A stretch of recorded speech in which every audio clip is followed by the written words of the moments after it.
Olha, diante do baixo registro de mortes e por não estar em classificação de alto risco para contágio da Covid-19, a Prefeitura da capital autorizou o funcionamento de casas de shows e boates, mas ainda com limitações. Mas será que o setor ganha um novo fôlego com esta mudança? Vamos ver na reportagem de Luiz Vieira. Já se passou 1 ano e meio desde o início da pandemia e ainda não estamos livres dela. Com muitos impactos, alguns permanentes, outros reversíveis, diversos setores foram afetados. No comércio, todos conhecem estabelecimentos que tiveram de fechar as portas.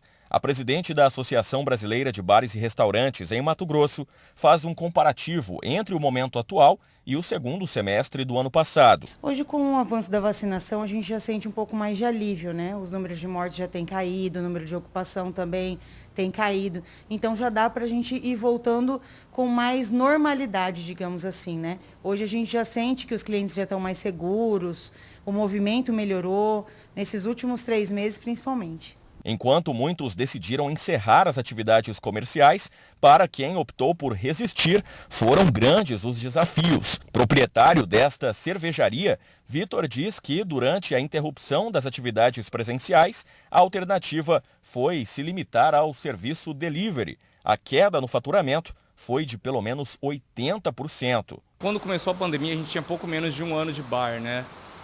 Daí a gente teve que se reestruturar totalmente, porque as pessoas vinham aqui e tomavam aqui na cervejaria. E a gente começou a envasar growlers, que são essas garrafinhas de PET que a gente tem aqui, e fazer delivery para ver se a gente conseguia pelo menos manter a casa aberta. A gente passou aí uns 9 meses no vermelho, a gente só conseguiu se sustentar porque tinham outras empresas que estavam dando apoio para a cervejaria. Nessa outra cervejaria, a situação foi ainda mais crítica. Segundo Rosiane, uma queda de mais de 90%. A gente está com o quadro de funcionários reduzido ainda, para poder até pagar as despesas que a gente teve, né, durante a pandemia. Porque assim, durante aquela época que fechou totalmente, que a gente podia só vender por delivery, a gente teve uma queda de 90% do nosso faturamento. Então, a gente não teve quadro de funcionários, a gente teve que demitir todos. Alguns locais levaram mais tempo para reabrir. Daniel explica que ao fazer uma avaliação do cenário pandêmico, a decisão foi esperar um pouco mais até ter uma segurança maior.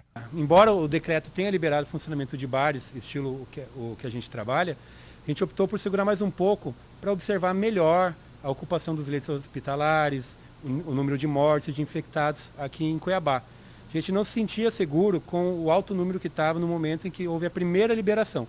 Controle de público, álcool em gel nas mesas, impedir aglomerações, respeitar o horário permitido para o funcionamento estão entre as medidas a serem cumpridas.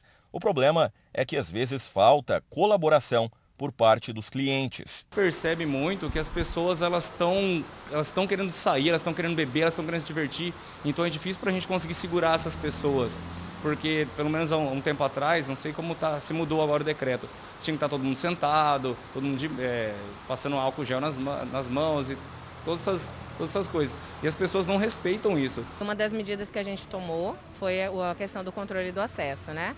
Ou seja, no momento em que as cadeiras todas ficam ocupadas, a gente fecha o acesso e aí quem quiser entrar tem que ficar esperando do lado de fora. O novo decreto permite o funcionamento de boates e casas de shows, com limitação de 50% da capacidade de público, além de uma pequena flexibilização no toque de recolher, que agora vale das 2 às 5 horas da manhã. Os protocolos ainda continuam, o uso de máscara, o distanciamento das mesas, álcool 70, ainda continua. Financeiramente, para o caixa da empresa, ainda não estão no azul, né? Até porque demora um pouquinho, ficaram muitas contas para trás. Mas com esse movimento, com o avanço da vacinação, com a saúde, né, voltando ao normal, a gente acredita que com mais 2 anos o setor já consegue alcançar uma estabilidade maior. Antes, ele concentrava numa pequena faixa de horário. Agora, como ampliou, está vindo o mesmo tanto de pessoas, mesmo número de pessoas, só que elas vêm de forma mais espalhada. Mesmo assim, alguns bares decidiram manter o horário de funcionamento até meia-noite, para ter um fôlego maior na hora de fechar. Como era autorizado só até meia-noite, a gente tinha que começar o fechamento tipo uns 40 minutos antes, né? Para poder fechar a caixa, poder recolher todo o material. Então agora, com o horário estendido, a gente consegue ter uma tranquilidade maior em relação a isso. Apesar de uma certa tranquilidade, fora do alto risco, os desafios continuam. A gente não sabe o que vai ser realmente depois da pandemia, porque parece que as pessoas criaram hábitos diferentes agora. Então a gente tem medo de que nem sei há quanto tempo vai durar isso aqui. Eu acredito que esse ano não vai voltar ao normal e daí é se adaptar de novo.